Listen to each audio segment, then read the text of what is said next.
Alright, so this is my 2004 Honda Pilot EX all-wheel drive. This is how I took two Harbor Freight dollies, the small ones. They were about 13 bucks a piece, and stuck them together with two 4x4s, two 2x4s, just to stiffen them up a little bit. And then the 4x4s were to raise it up high enough to not be in the way of my cherry picker. So with the cradle sitting on the dolly here, I was still able to maneuver the cherry picker out from underneath the vehicle. Getting ready right now to drop the new assembly into place. I got new motor mounts. The only thing I'm trying to figure out right now is these brackets were missing when I got this car. So I bought one, but I can't seem to figure out how it goes on. So I'm gonna try and do a little bit of research on that. Try and figure that out, but other than that, this thing's ready to go back together. The platform is 34 by 18, and it is perfect, perfect size to fit in between the cherry picker legs here and still support the subframe. So this is a JDM engine and transmission that I got off of eBay from LA JDM. It was in pretty good condition. They claimed 37,000 miles.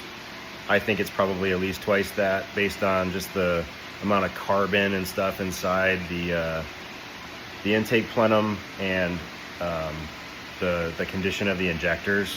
Unless Japanese fuel is just total trash, I'm not really sure, but mine with 180,000, my injectors looked about the same as the ones that came out of this. For whatever that's worth, you know, it's not the end of the world. It's a used engine, it's an old vehicle. So a couple things to note if you go the JDM route.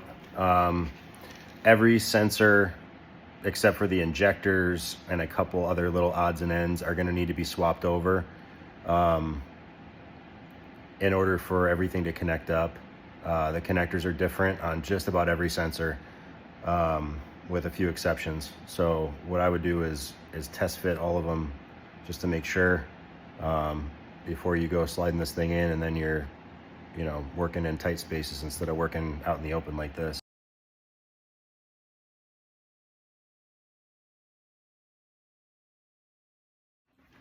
As a matter of good measure, I replaced the rear main seal, the camshaft seals, the crankshaft seal, and the output shaft on the transfer case seal, just because it was already out and they're cheap, and it's a lot easier to do it now than while it's in the vehicle.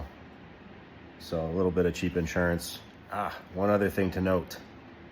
You will think that you have all the fluid out of the transmission until you have the transfer case removed and you go to lift it up and it's not perfectly level, and then you have a flood of fluid all over your floor like I did.